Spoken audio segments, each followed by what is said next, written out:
अस्सलाम वालेकुम नाज़रीन, हॉट इशू प्रोग्राम में भली कार मैं तो मेज़बान सबीन मेमन। नाज़रीन, हॉट इशू प्रोग्राम में गाल कंदासीं मुल्क में हिन वक्त जेका सियासी सूरत हाल है, मुख़्तलिफ़ पार्टियुनि जे अॻुवाणनि पारां हिक ॿिए सां मुलाक़ातनि राब्तनि जो सिलसिलो पिणु जारी आहे।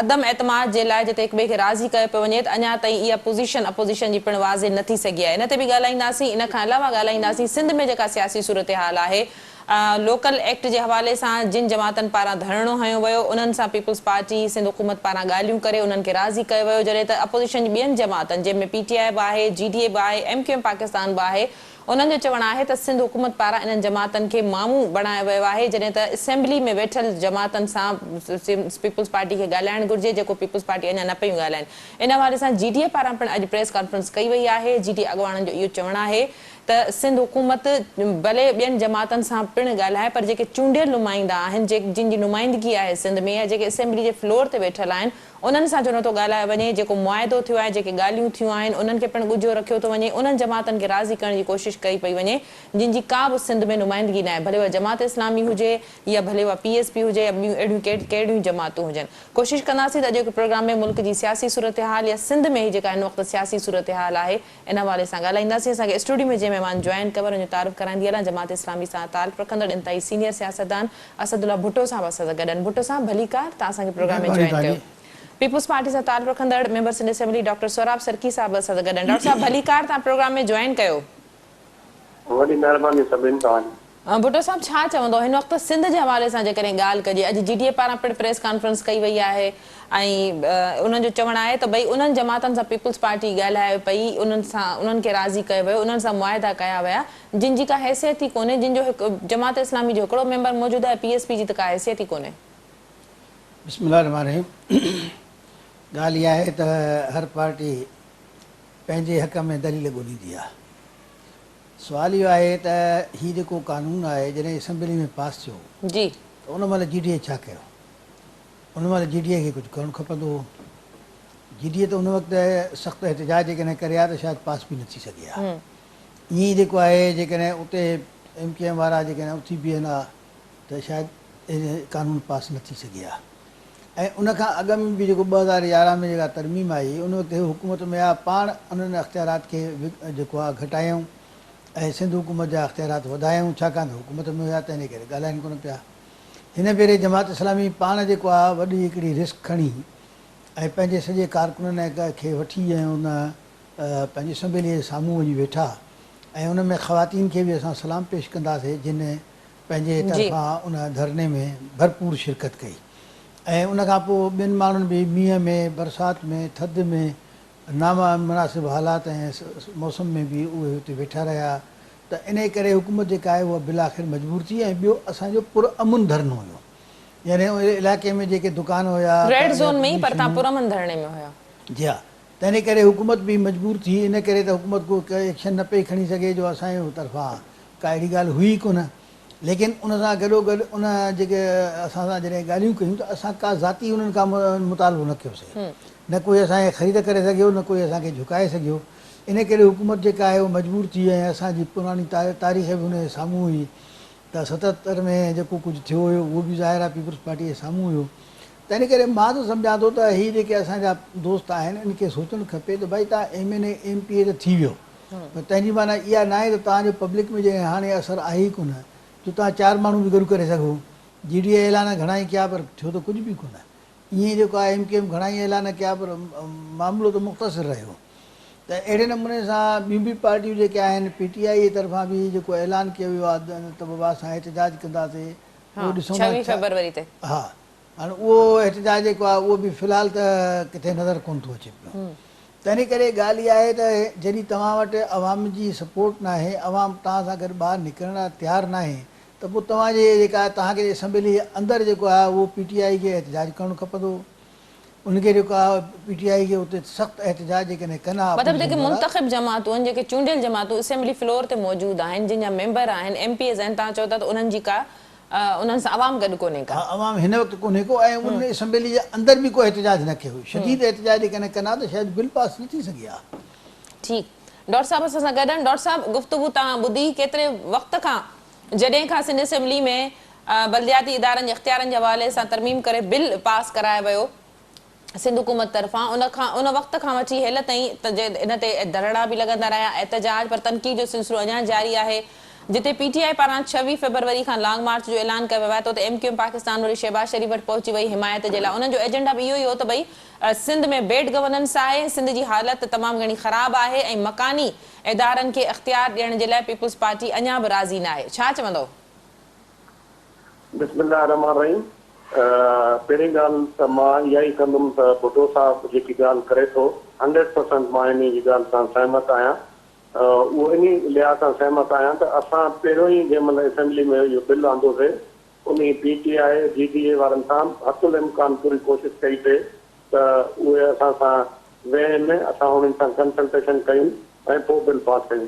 पर तव्हांखे ख़बर आहे त उन्हनि खे हमेशह इस्लामाबाद खां डायरेक्शन मिलंदी आहे, उन मुताबिक़ उहे जीअं चवंदा आहिनि उन मुताबिक़ उहे एहतजाज बि कंदा आहिनि, असेंबली में गोर बि कंदा आहिनि, असेंबली में पना बि फाड़ींदा आहिनि। इन मामले में बिल्कुलु यकसर मां सम्झां थो त PTI ऐं MQM GDA वारा बिल्कुलु इन में सिर्फ़ु पॉलिटिक्स करनि पिया, उन मामले खे पोलिटिसाइज़ करणु चाहिनि पिया। ऐं ख़ासि करे जेकी MQM उहा चाहे पई कंहिं न कंहिं तरीक़े सां असां हिन खे लसानी रंग ॾियूं ऐं जेके पहिरियां हालात हुया जेकी MQM पुराणी हुई उहे वरी हालात कराची में वरी ॿीहर पैदा थियनि ऐं हैदराबाद में। पर असां तव्हां पाण ॾिठो जीअं भुट्टो साहिबु चए थो केतिरा ॾींहं धरणो हयो, तरीक़ेकार इहो हूंदो आहे जीअं जमात इस्लामी कयो हिकिड़े मौज़ूब तरीक़े पर सां। डॉक्टर साहब पीपल्स पार्टी ते इल्ज़ाम लॻे थो त जमात इस्लामी सां जेको तव्हांजो मुआहिदो थियो उन में कहिड़ियूं तव्हां तरमीमनि ते राज़ी थिया आहियो, कीअं तव्हां उन्हनि खे राज़ी कयो, उहे अञा ताईं गुझियूं आहिनि, या PSP सां कहिड़नि मामलनि ते डील थी आहे, उहे बि छा इहे उहे तरमीमूं आहिनि जिन खे पीपल्स पार्टी ख़तरनाक सम्झंदी रही, घणो सम्झंदी रही? उहे हाणे गुज़ारिश कयां असल में जेको बि मां आहे त हर कंहिंजो पंहिंजो ख़्यालु आहे, पर मुंहिंजो ज़ाती ख़्यालु जेको इहो आहे असल में जेको बि इन कराची वारे मामले सां क्रेडिट खणी वई पहिरियों नंबर 1 ते उहा खणी वई जमात इस्लामी। हाणे ॿियनि जेके उते कराची बेस जेके सियासत करनि था उन्हनि खे परेशानी थी आहे। हाणे जेके मुतालबा हुया जेके ॻाल्हियूं हुयूं उहे त सभु 100% उहे ॻाल्हियूं मंझी वयूं ऐं उन में बाक़ाइदे रिटर्न में हिकिड़ो मुआइदो थियो। वरी PSP बि कई, PSP सां बि असां ॻाल्हायोसीं। हो त असां सां जीअं बि कंदासीं जॾहिं बि कोशिशि कंदासीं गॾु वेहंदासीं त उहे उन्हनि एजेंडा ई न आहे जेकॾहिं वेही करे असां सां ॻाल्हाइनि ऐं ॻाल्हाइण जे लाइ तयारु ई न आहिनि। हिननि जो इमरान ख़ान अॼु ताईं जेको असां पाण ॾिसो त मोदी सां वेहण जे लाइ तयारु आहे। ऐं इवन जेके दहशतगर्द आहिनि पंहिंजो TP तरीक़े तालिबान पाकिस्तान जो उन्हनि सां ॻाल्हाइण जे लाइ तयारु आहे।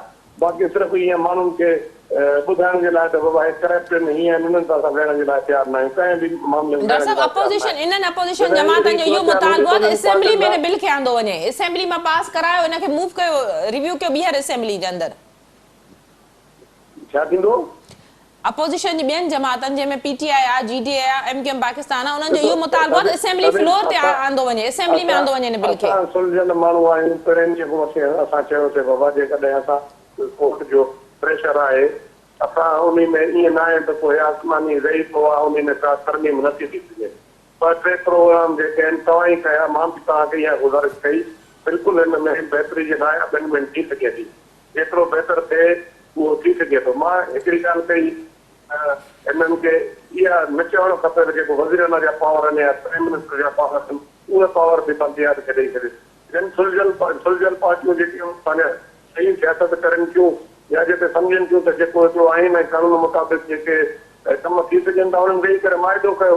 बाक़ी हे त असां ईअं चवंदा त अहिड़ो कमु करनि जेको वञी करे सुभाणे पाइनि, उहो ज़ाहिर आहे असां बि कंहिं जाते अनस्टेबल आहियूं। असां पाकिस्तान पीपल्स पार्टी खे ट्रम्प आहे सिंध जे माण्हुनि एॾो वॾो मैंडेट ॾिनो आहे, असांखां बि को पुछण वारो आहे या न आहे। असां बि जेके शयूं जेके आहिनि मुताबिक़ हूंदियूं कानून मुताबिक़ हूंदियूं, न त असांखे अहिड़ी हुकूमत या अहिड़ो को ॿियो असांखे खपे कोन। असां हे जहिड़े नमूने सां इहे चवनि था त असां सभु अॼु ई जेको आहे हिकिड़ी लसानियत जी बुनियाद ते इहे हमेशह चवंदा रहिया आहिनि त ॻोठ जा माण्हू ऐं हिन जो सेवन जो हिते वज़ीर अलाह छो आहे, कराची त हुकुमरानी करे कराची सिंध जो हिसो आहे। हुते साहिब खां पुछो उहो तव्हांखे छा ॿुधाईंदो, उहो हिकिड़ो सिंध जो हिसो आहे। जेको बि को कराची जो जेकॾहिं वधीक मैंडेट खणी करे कराची जो माण्हू उर्दू स्पीकिंग खे जेकॾहिं असेंबली उन जे चीफ मिनिस्टर कंदी त उहो चीफ मिनिस्टर थींदो। ठीकु। असां त उन में कॾहिं लसानियत न कई आहे, पर लसानियत जी बुनियाद ते पॉलिटिक्स करनि था। बाक़ी हिनखे सिर्फ़ु जेको पंहिंजे करण जे लाइ बाक़ी मां इहा ॻाल्हि कई आहे, हमेशह वरी बि चवनि था, असांजे चेयरमैन साहब बि चयो आहे, ऐं कॾहिं कॾहिं असां बि जॾहिं ॻाल्हि करनि था सिंध ते करण वारी, असां बि जल्दबाज़ी थी था वञूं। अदरवाइज़ मां सम्झां थो जेको जमायत इस्लामी सां जेको माइबो थियो आहे, उहो मां पाण सीनियर आहियां, असां पाण तक़रीबन 30 साल थी विया आहिनि, मां असेंबली इलेक्शन वेठो अचां थो, भुटो साहिब बि मां वधीक सीनियर वेठो आहे, उनमें सभु शयूं जेके डिमांड कयूं तक़रीबन 100% सभु कवर कयूं आहिनि। बाक़ी हाणे अहिड़ो ॿियो गैर आइनी आइन मथां का जेकॾहिं कोई बि डिमांड कंदी जमायत सां सम्झां थो उहो कतई तौर ते ठीक डॉक्टर साहब प्रोग्राम में असां सां गॾु ई रहिजो। भुट्टो साहब गुफ्तगू तव्हां ॿुधी, जमात इस्लामी सां जेको एग्रीमेंट थियो उन में तरमीमूं पीपल्स पार्टी असेंबली फ्लोर ताईं आणींदी, उन बिल ते उन तरमीमनि ते ॻाल्हायो वेंदो, उनखे उन बिल में शामिल कयो वेंदो, सॼो बिल जेको आहे रिव्यू कयो वेंदो। ॿीहर छो त PSP चए थी जेकॾहिं इहे तजवीज़ूं ईंदड़ इजलास में जेको सुभाणे थियणो आहे सिंध असेंबली जो 11 फरवरी ते, उन में न रखियूं त असां ॿीहर त रोडनि ते ईंदासीं। जमात इस्लामी खे कहिड़ी श्योरिटी आहे? मुंहिंजे ख़्याल में त असां उन जा जेके मूल मतो या उसूली जेके आहिनि असांजा नुक़्ता, उहे असां अख़बारात जे ज़रिए मीडिया जे ज़रिए अवाम ताईं पहुचाया आहिनि। ज़ाहिर आहे कानून साज़ी जे लाइ अल्फाज़ हूंदा आहिनि, कानून साज़ी जो पंहिंजो असलोब हूंदो आहे। उहो हुकूमत जेका आहे पंहिंजे मुख़्तलिफ़ जेके माहिरीन कानून आहिनि या ड्राफ्ट्समैन हूंदा आहिनि, उन जे ज़रिए उनजी तहरीर कराईंदा ऐं उनखां पोइ जेका आहे उहो असेंबली में पेश कंदा। सो असां उमेद कयूं था त पीपल्स पार्टी जेका आहे जंहिं नमूने सां मुआदो कयो आहे अहिड़े नमूने जो कानून जेको आहे असेंबली में ज़रूरु पेश कंदी। ऐं ॿी ॻाल्हि इहा आहे त हे जेके असांजा ॿिया भाइर आहिनि उन्हनि खे बि इहा ॻाल्हि सोचणु खपे। सुभाणे इजलास आहे, उन इजलास में ॾिसूं छा थो थिए पियो। असां ॾिसो न असां हिकिड़े उसूल ते बीठा आहियूं, असां उन उसूल ते हाणे बि पंहिंजो बीठा आहियूं ऐं इनशाला बीठा रहंदासीं। ऐं असांखे उमेद इहा आहे त पीपल्स पार्टी जहिड़े नमूने सां आला सतही असांखे एश्योरेंस ॾिनी वई आहे, यानी वज़ीर आला साहिबु जेको आहे शाह साहिबु उहो पाण दफ़्तर जमात इस्लामी कराची आयो ऐं अची करे हुते प्रेस कॉन्फ्रेंस कयईं हाफ़िज़ रहमान साहिब सां गॾिजी। त असांखे हाणे इन ते एतमाद करिणो पवंदो, छाकाणि दुनिया एतमाद ते हलंदी आहे पर उसूलनि ते सौदेबाज़ी न थींदी। ॿी ॻाल्हि जेका आहे उहा इहा आहे त हे जेको बलदियाती कानून जो निज़ाम आहे उन जा अहम नुकात जेके हुया उहे असां अख़बारात में ॾेई छॾिया आहिनि। हाणे जेकॾहिं PTI खे या ॿिए GDA खे या ॿिए कंहिं पार्टीअ खे MKM खे या कंहिं ॿी पार्टीअ खे उन ते एतिराज़ु आहे त उहे ॿुधाइनि त उहे कहिड़ा नुक़्ता रहिजी विया आहिनि त उन ते ॻाल्हि कनि, उनजी ॻाल्हि करण लाइ उहे तयारु न आहिनि। PTI पारां त अलॻि इन ते तजवीज़ूं ॾिनियूं वयूं आहिनि। अपोज़िशन जूं जेके मुख़्तलिफ़ जमातूं आहिनि तव्हां समेत PSP समेत या जेके असेंबली फ्लोर ते वेठल आहिनि उहे बि त पाण में गॾु न आहिनि, अपोज़िशन बि त डिवाइड आहे न। इहा त सही ॻाल्हि आहे त अपोज़िशन डिवाइडेड आहे ऐं उन जे करे ई जेको आहे उन्हनि खे हिकु त उहो अवाम खे न गॾु करे सघिया ऐं जमात इस्लामी जेका आहे उन अवाम खे गॾु कयो। ऐं ॿी ॻाल्हि इहा आहे त हुननि खे जी जेका आहे उहा लिसानी सियासत ते ज़्यादा ज़ोर हुयो MKM जो, त असां जेको आहे उहो लिसानी सियासत कयूं ताकी असांजा वोट थियनि ऐं ईंदड़ इलेक्शन में असां हिन जो फ़ाइदो वठूं। हुनखे बिल सां या हिन सां न दिलचस्पी घटि हुई, पंहिंजी नफ़रत वारी सियासत सां लिसानी सियासत सां थी। जेसिताईं PTI जो तालुक़ु आहे त PTI जेका आहे उहा बि त ज़ाहिर आहे मर्कज़ जी हुकूमत में मौजूदु आहे ऐं उहे मर्कज़ में क़ौमी असेंबली में बि पीपल्स पार्टी जा मेंबर आहिनि, उते हुनजा लीडर बि आहिनि, उन सां राब्तो थी सघे थो, हिते बि राब्तो थी सघे थो ऐं उहे जेकॾहिं चाहिनि त इहे ॻाल्हियुनि जे ज़रिए इन मामलात में ॻाल्हियूं अॻिते वधाए सघनि था। पर मुंहिंजो ख़्यालु इहो आहे त जेकॾहिं हर माण्हू छड़ो पोइ ते बीह रहंदो ऐं हथ मिलाइण लाइ तयारु न थींदो त जमहूरियत में टाक्स बि ज़रूरी आहिनि त एहतिजाज बि ज़रूरी आहे। एहतिजाज बि जमहूरियत आहे त टाक्स बि जेका आहे जमहूरियत आहे। तंहिं करे उनजे अहिड़ो रस्तो अख़्तियार कजे जंहिंसां मसाइल खे हल थिए ऐं अवाम जा मसइला हल थियनि।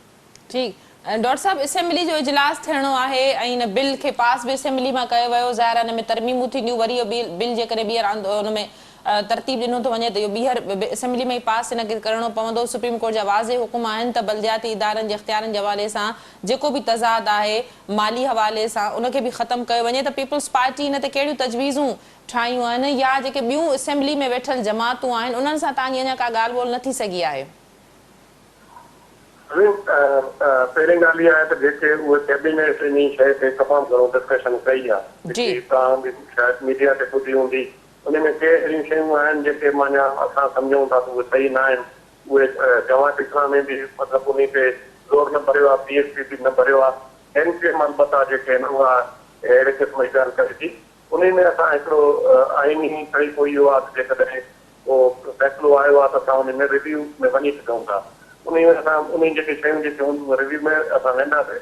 बाक़ी जेके जाइज़ मुतालबा आहिनि जमात इस्लामी जेके चया आहिनि या PSP सां जेके ॻाल्हियूं थियूं आहिनि इंशाअल्लाह ताला उहे 100% उहे बिल में अमेंडमेंट थींदी ऐं उहो बिल पास थींदो ऐं उन में असांखे अक्सरियत आहे उन में को प्रॉब्लम कोन्हे। मां तव्हांखे जीअं भुटो साहिबु तव्हांखे ॿुधायो उन्हनि पहिरियों त जीअं तीअं खटे आई PTI उन्हनि खे हाणे अवामी मैंडेट उन्हनि खे सच ईअं आहे कोन। बहरहाल असां त पोइ बि उन्हनि सां कोशिशि कईसीं असुल इम्कान असां MKM वारनि सां बि कोशिशि कई त ॻाल्हाइण जी असां GDA वारनि सां बि कईसीं कोशिशि हो छाकाणि मां पहिरियों जीअं तव्हांखे ॿुधायमि त जीअं उन्हनि खे इस्लामाबाद चए थी ऐं सुभाणे जेकॾहिं उहे वेही करे असां सां कंहिं क़िस्म जो मुआइदो कंदा त पोइ वरी उन्हनि खे इहा वेंदो मैसेज त पीपुल्स पार्टी सां जेको आहे वेही करे मुआइदो कयो भई कतई तौर ते कंहिं बि सूरत में कोन को बहानो करे असां सां वेंदा कोन एहतिजाज कंदा।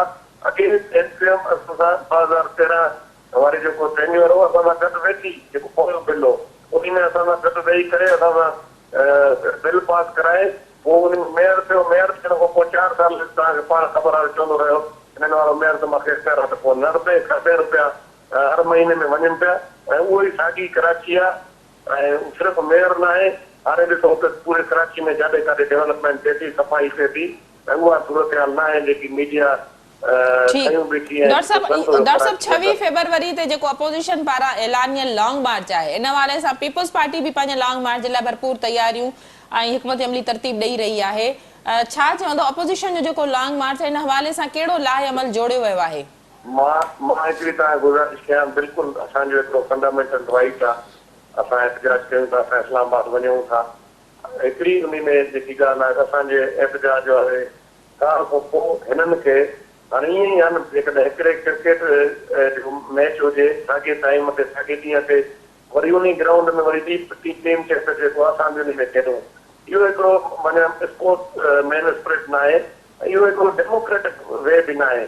उन में हे अलाए छा हिननि जो मक़सदु आहे ईअं चाहिनि था त शायदि हिते को इंतिशार पैदा थिए जीअं हाणे इमरान ख़ान जहिड़े नामनि सां मुल्क जी पॉलिटिक्स हलाए थो ईअं सभिनी पॉलिटिक्स न हलंदी आहे। हाणे असां हमेशह फैसिलिटेट कयो हाणे असां ईअं चवनि था पाकिस्तान पीपल्स पार्टी गवर्नमेंट साईं MP खे कुटियो उन्हनि खे कुटियो असांजी कहिड़ी दुश्मनी आहे MKM वारनि सां उहे PSL जी टीमियूं रैलियूं ते आई आहे क्रिकेट उहो होटल ते उते वञी करे धमाको करे कुझु बि करे उन में त खोड़ अहिड़ी शयूं हूंदियूं आहिनि। मां सम्झां थो त चीफ मिनिस्टर खां बि एडमिनिस्ट्रेशन जेको आहे अप्रूवल न वठंदी आहे पाण डिसीजन करणा पवंदा आहिनि उहो सॼो जेको आहे खाते में आयो पीपल्स पार्टी जे असांजी जेकॾहिं ख़ुदा न ख़ासिता अहिड़ी का एहतिजाज रोकण जो हुजे त ॿी हुजे त जमात इस्लामी जो तव्हां चिटो सबूत आहे जीअं भुटो साहिबु चए थो एतिरा ॾींहं वेठा रहिया ऐं पूरो असेंबली जे ॾियो असां असेंबली में असां पंहिंजो कमु हूंदो बि असां ॿिया दरवाज़ा इस्तेमालु कयासीं कोन वियासीं हुनमें ऐं असां हुननि सां ॻाल्हियूं कयोसीं ऐं डेमोक्रेटिक वे बि इहो आहे सियासी तरीक़ेकार बि इहो आहे त जेकॾहिं जीअं भुटो साहिबु चए थो आख़िर जेको जंहिंसां मसइलो आहे जेॾो बि वॾो मसइलो हुजे जॾहिं माण्हू टेबल ते वेंदो ॻाल्हाईंदो त ॻाल्हियूं अॻे हलंदियूं ॻाल्हाईंदो ई न त पोइ मसइलो कीअं हल थींदो। बिल्कुलु इनशा ताला मां तव्हांखे ॿुधायां थो त ईंदो बिल असेंबली में पास बि थी वेंदो ऐं इहे इनखे पॉलिटिक्स करे अॻे खणी वेंदा ऐं माण्हुनि खे चवंदा ZP आहे हीअं आहे असां ईअं त कई अथऊं हे कयो अथऊं हो कयो अथऊं पर इन पॉज़िटिव ॻाल्हि इहा आहे जेकी मां सम्झां थो त जमात इस्लामी वॾी स्टेक होल्डर आहे कराची जी उन्हनि जो मेयर बि रहियो आहे नेमतुल्लाह ख़ान ऐं उन खां पोइ PSP हाणे जेके इलेक्शन थी जंहिंमें असांजी पीपल्स पार्टी खटी वार्ड वारे सीट ते उन में 2 नंबर PSP आई आहे त हाणे जेके उतां जेके स्टेक होल्डर ॿियूं पार्टियूं आहिनि उहे हिननि खे असांखे सपोर्ट करनि थियूं त हिननि जो जेको एहतिजाज आहे जेको हे ईअं मां चवंदुमि पिए जेके ड्रामेबाज़ी करनि थियूं ऐं सिर्फ़ु वोटरनि खे पाण में माइल करण जी कोशिशि करनि थियूं त उहे इनशा ताला फेल वेंदियूं। ठीकु भुट्टो साहब कीअं था ॾिसो हिन वक़्तु जेको अदम एतमाद जे हवाले सां अपोजिशन जूं तयारियूं आहिनि हिक ॿिए सां राब्ता आहिनि ऐं इतफ़ाक़ त थी चुको आहे अदम एतमाद आंदो वेंदो पर वज़ीर आज़म जे लाइ सेनेट चेयरमैन जे लाइ या पंजाब खान जी शुरूआति कई वेंदी इहो अञा क्लियर न थी सघियो आहे कीअं था ॾिसो अपोजिशन जी पोज़ीशन एतिरी मज़बूत आहे? मुंहिंजे ख़्याल में अपोजिशन जी पोज़ीशन हिन वक़्तु त एतिरी न आहे जो हू अदम एतमाद पास कराए सघनि पर उन लाइ कोशिशि थी रही आहे पर हाणे कोशिशुनि में जेके मसाइल आहिनि उहे इहे आहिनि त पाकिस्तान पीपल्स पार्टी उहा के इंट्रस्टेड आहे या न आहे, या ॿियो नवाज़ शरीफ़ साहब या मुस्लिम बिल्कुल लीग मुलाक़ात आहे, थी आहे अॻूणे सदर आसिफ ज़रदारी मुलाक़ात बिलावल थी आहे, उन खां पोइ मौलाना फज़ल रहमान साहब बि थी आहे, सभिनी पाण में ॻाल्हियूं त कयूं, पर इहे ॻाल्हियूं अॻे बि थियूं हुयूं ऐं वरी उन खां पोइ वरी टिड़ी पकड़ी विया।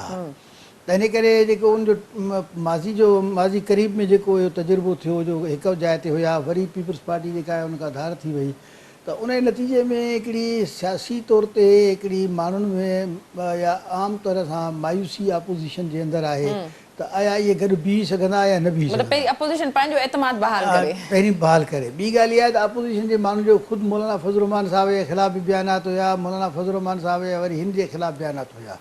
त इन सॼी सूरत हाल में जॾहिं मां असां ॾिसूं था त सभ खां पहिरियों त अपोज़िशन जी जमातुनि खे एतमाद बहाल करिणो पवंदो, उनजे लाइ उनखे कुझु इक़दामात करणा पवंदा। ॿी ॻाल्हि इहा आहे त जेका MKM आहे उन त बिल्कुलु हाणे इनकार कयो आहे त बाबा असां इन में अपोज़िशन न सां गॾु ईंदासीं, न आहियूं। हा। अहिड़े नमूने सां जेको आहे काफ़ काफ़ लीग बि चयो आहे त असां अपोज़िशन सां गॾु न आहियूं।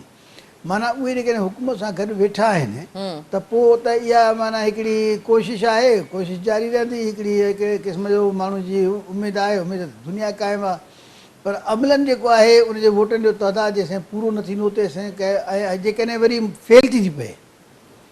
ॿियो पहलू इहो आहे त जेकॾहिं हिन पेश कई आहे तकड़ में या बग़ैर तयारीअ जे या बग़ैर कंहिं श्योरिटी जे, त पोइ उन नतीजे में छा आहे त आइनी वरी तौर उनजा जेके साइड इफेक्ट्स आहिनि, उनजे जेके नताइज आहिनि उहे अञा बि ख़राबु निकिरंदा अपोज़िशन जे लाइ। त इन करे इहा शइ एतिरी सवली न आहे। ऐं मुंहिंजे ख़्याल में जहिड़े नमूने सां अपोज़िशन वारनि ऐलान कयो आहे, इहो ऐलान न करणु खपंदो। पहिरियों होमवर्क कंदा, पहिरियों तयारी कंदा ऐं उन खां पोइ जॾहिं ऐलान कंदा त उन ऐलान जेको आहे ईअं हो त हुजे। चवनि था असां वटि नंबर पूरा आहिनि, हाणे असां वटि नंबर गेम पूरी आहे, अपोज़िशन जो इहो चवणु आहे त असां बसि जल्दी अदम एतमाद आणण वारा ॾिसो न आहियूं। हाणे बि जेको असेंबली में कानून पास थियो त हिकु वोट त हू खटी आहे न, जेके हिन जा मेंबर न आया उनखे त हिननि जेको आहे उहो शोकाज़ नोटिस बि न ॾिनो आहे। ही जेके बि मेंबर न आया उनजो त एहतिसाब बि कोन थियो आहे, त उहा तव्हांजा मेंबर छो न आया किन वरी ऐं पाण ख़ुदि इस्तीफ़ा लीडरान न आया। हा। यानी आम जेके मेंबर आहिनि उन्हनि वीचारनि खे त असां लठियूं वणूं खणी जेको बि कयूं, पर ॻाल्हि इहा आहे त लीडर हज़रात न आया, उहे छो न आया? छाकाणि त बिल पास थियण जे लाइ जॾहिं नज़र पियो अचे त बाबा सख़्तु यानी हैंड टू हैंड फाइट सॾिबी आहे हिनखे, त सख़्तु मुक़ाबिलो आहे।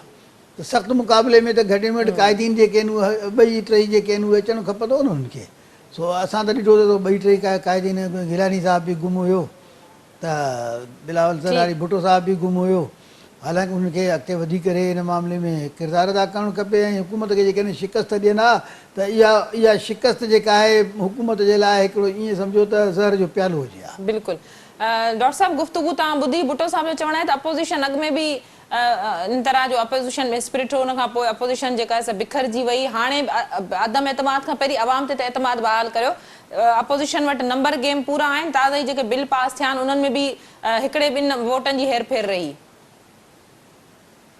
मां हिकिड़ी तव्हां गुज़ारिश कयां, भुट्टो साहब सीनियर आहिनि तव्हां, पर मां हिकु जेकॾहिं अदम एतमाद अची वियो न, अची वियो उहो हाणे जेकॾहिं ख़ुदा न ख़ासिता पास न बि थिए थो, अदम एतमाद जेकॾहिं कंहिं गवर्नमेंट अची वियो उहा वॾी तमामु ख़तरनाक ॻाल्हि हूंदी आहे सभिनी पार्लियामेंट जी जेकी पॉलिटिक्स आहे।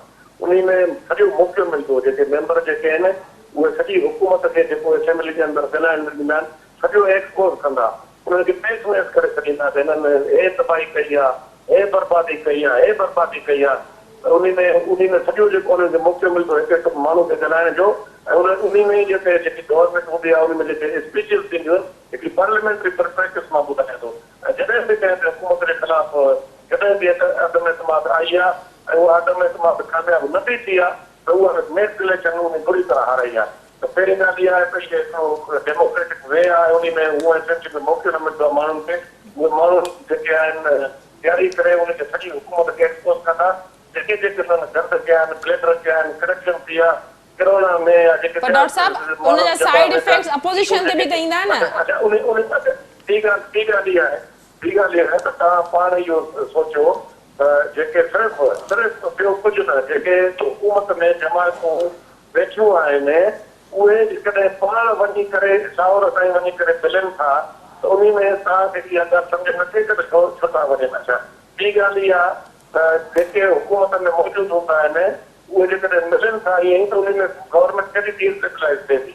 हिन वक़्तु जेकी आहे मां इहो सम्झां थो त PTI जी हुकूमत बिल्कुलु ख़तमु आहे ऐं उन में सिर्फ़ु इहो जीअं जेके पुराणा नवां जेके बि सियासतदान आहिनि उहे ईअं चवनि था त जेको पोयों हथु आहे सिर्फ़ु उहे हिन जी मदद था करनि, कंहिं ॿिए जी मदद न करनि त न्यूट्रलाइज़ थी वञनि। त मां हमेशह इहो चवंदो आहियां 24 कलाक हिन हुकूमत जे लाइ वॾा आहिनि। पर डॉक्टर साहब अञा ताईं इत्तेहादिन त हुई भी का मुस्बत मोट न ॾिनी। MQM पाकिस्तान जो बिल्कुलु क्लियर मौक़िफ़ अची वियो, GDA पंहिंजो क्लियर मौक़िफ़ सिंध हुकूमत ते क्लेम करे बीठी आहे, काफ लीग जी सभिनी इहे मामला जेके आहिनि इहे तव्हां पाण ॿुधायो हेठि हाणे हिदायत था ॾियनि, पर हिकिड़ो जेको मिनिस्टर आहे उहो माण्हू हूंदो इस्तीफ़ा ॾींदो आहे, उहो इस्तीफ़ा ॾियण खां 5 मिंट में ॾिठा त घर खे चवंदा आहिनि का ॻाल्हि कोन्हे। उन हिकिड़े सेकंड में जेके आहिनि उहे डिसीशन पब्लिश थींदा आहिनि, डिसीशन ॿिया बि थींदा आहिनि, ज़ाहिर आहे उहे भला अहिड़ी ॻाल्हि कंदा। बाक़ी जेकॾहिं हिननि खे सही हथु पियो त पोइ तव्हां पाण ॾिसंदा त छा थिए थो ऐं कहिड़ी सूरत हाल थिए थी। अच्छा, ॿी ॻाल्हि इहा जेकी हिन वक़्तु मुल्क जी जेकी सूरत हाल आहे उहा बि तव्हांजे साम्हूं आहे, जेकी गवर्नमेंट आहे उहा बि तव्हांजे साम्हूं आहे, ऐं जेके PTI जेके इलेक्शन विरियूं आहिनि उहे बि तव्हांजे साम्हूं आहिनि। हाणे त अहिड़ी त ॾाढी कोन्हे, पर असां ईअं चऊं था त जेकॾहिं इहो बिल्कुलु पको सां सही थिए थो त जेकॾहिं अपोज़िशन जेकॾहिं सही तरीक़े सां गॾु थी मुतहद थी करे ऐं उहे जेके बि आहिनि कुझु उन्हनि खे क़ुर्बानी ॾियणी पवंदी, पर सभिनी खे ख़बर आहे उहा क़ुर्बानी ॾियनि त ऐं जेके आहिनि जंहिंजो हक़ आहे उहे जेकॾहिं हक़ करनि त को बि इशू न आहे। हुकूमत कीअं बीठी आहे सभिनी खे ख़बर आहे, कीअं आई आहे सभिनी खे ख़बर आहे, मगर लिखियल ॻाल्हि कोन्हे त ॻाल्हि त कोन्हे, वाज़े क्लियर कट इहा ॻाल्हि लॻी पई आहे। ऐं हुन में पाण वञी करे जेको मिलनि था या जेको माहौल आहे उहो जेकॾहिं ज़ाहिर आहे त सीनियर सीज़न पॉलिटिशियन आहिनि त पोइ उहे जॾहिं हुननि हथु विधो त इनशा तव्हां ॾिसंदा उहो पको हथु हूंदो, उनजा सुठा नतीजा निकिरंदा, ख़राब नतीजा न निकिरंदा।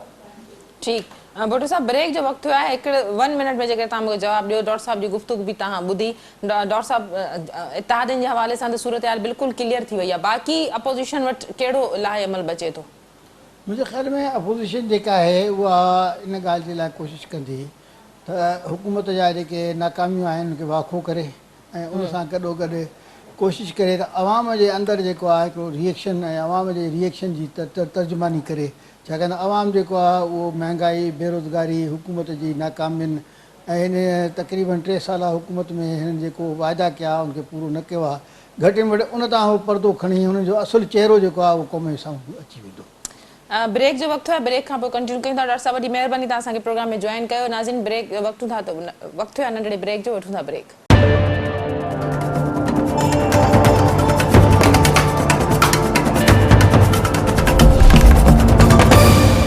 वेलकम बैक नाज़रीन, प्रोग्राम जे सिलसिले खे अॻिते वधाईंदासीं। हिन वक़्तु असांखे जॉइन कयो आहे मेंबर सिंध असेंबली PTI सां ताल्लुक़ रखंदड़ अली अजीज साहब। अली साहब, वेलकम कहती हूँ, आपने प्रोग्राम में ज्वाइन किया।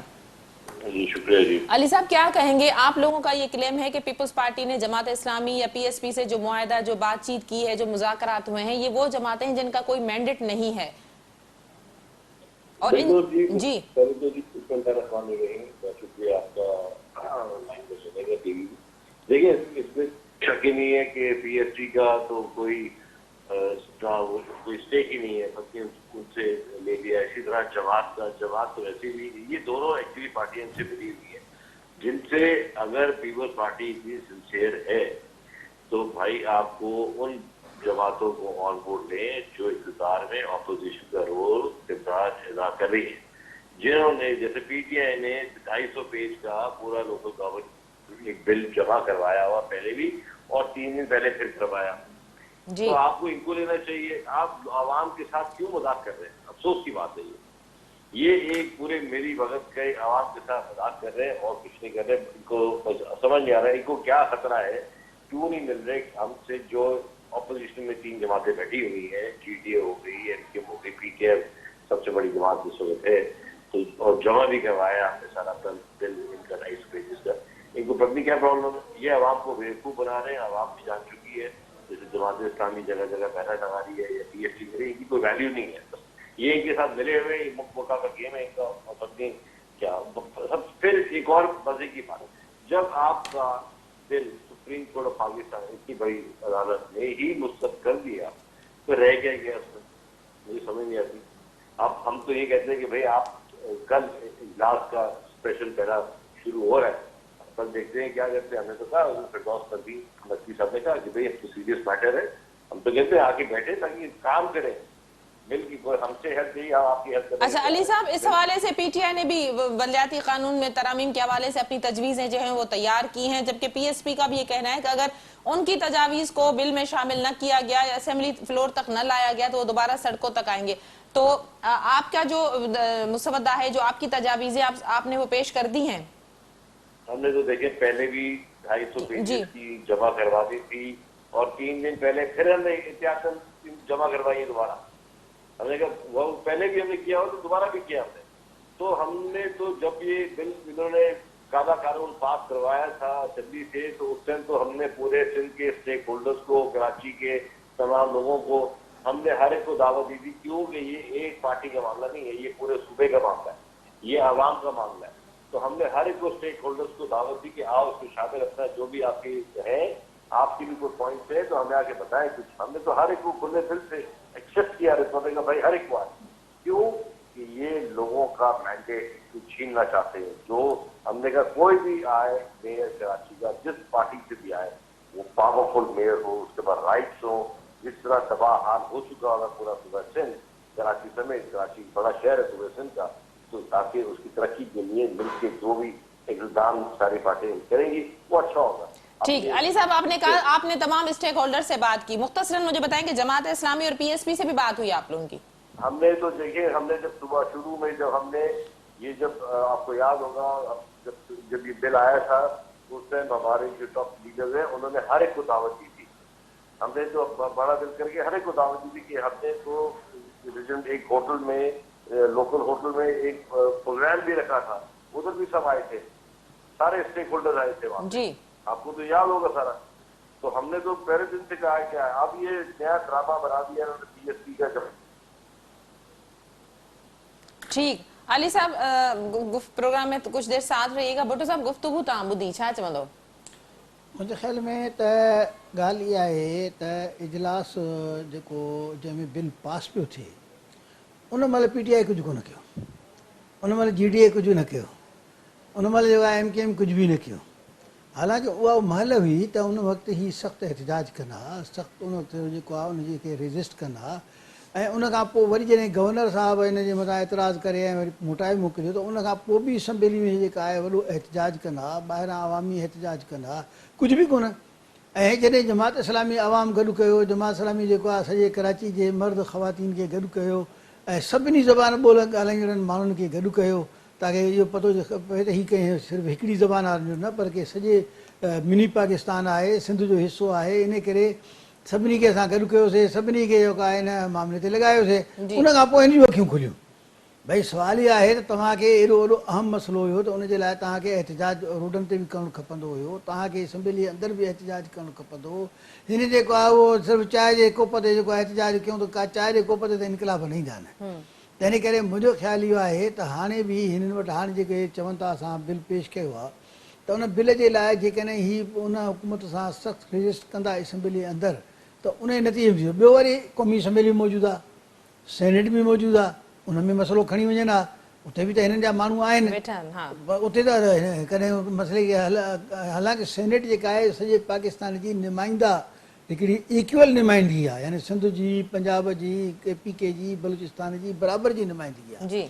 त इन करे जेकॾहिं हिनखे अहिड़ो मसइलो हुयो त उते खणी वञनि हा, उते हिनखे मसइले खे कनि हा, घटि में घटि ॻाल्हि ॿोल त शुरू थी आहे न, हुकूमत जे मथां दबाव त पए आहे सिंध हुकूमत जे मथां। पीटीआई असेंबली में वेही करे बि उन तरह जो स्टैंड न वरितो, बल्कि थधे थधे जेको आहे उहो थोरो तकेर करे हर को घर हली वियो। हिनखे अंदाज़ो ई न हो त हे कोई एॾो वॾो अहम मसइलो आहे। हे त हाणे जॾहिं जमात इस्लामी जी मर्द ख़वातीन निकिता, उन्हनि में गर्मी सर्दीअ में मींहं में ऐं उन वीचारनि क़ुर्बानियूं ॾेई करे उते वेठा रहिया, तॾहिं दुनिया जूं अखियूं खुलियूं त उन हे त वॾो अहम मसइलो आहे। ठीक, अली साहब गुफ्तगू आपने सुनी, आप तक आवाज आ रही है?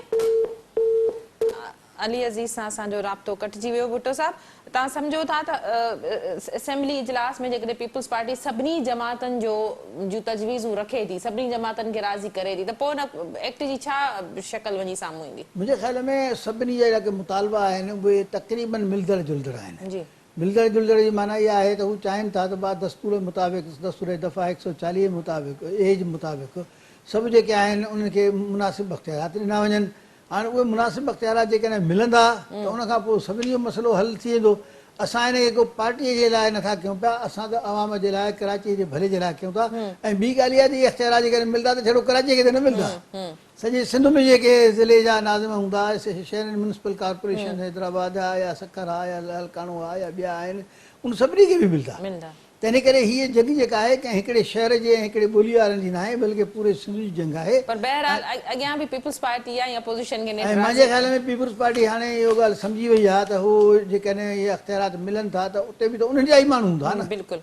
त इन करे हू सम्झनि था त असां जेको आहे इन में रेज़िस्ट करण जे बजाए इहो क्रेडिट वठणु चाहिनि था। वॾी महिरबानी भुट्टो साहब, तव्हां जो के प्रोग्राम में जॉइन कयो। अली अज़ीज़ सां राब्तो कटिजी वियो, उन्हनि जी वॾी महिरबानी, उन्हनि अॼोके प्रोग्राम में जॉइन कयो। नाज़रीन, हॉट इशू प्रोग्राम जो वक़्तु पंहिंजी पुॼाणी ते पहुतो। ईंदड़ प्रोग्राम ते ॾींदा इजाज़त। अल्लाह वाही।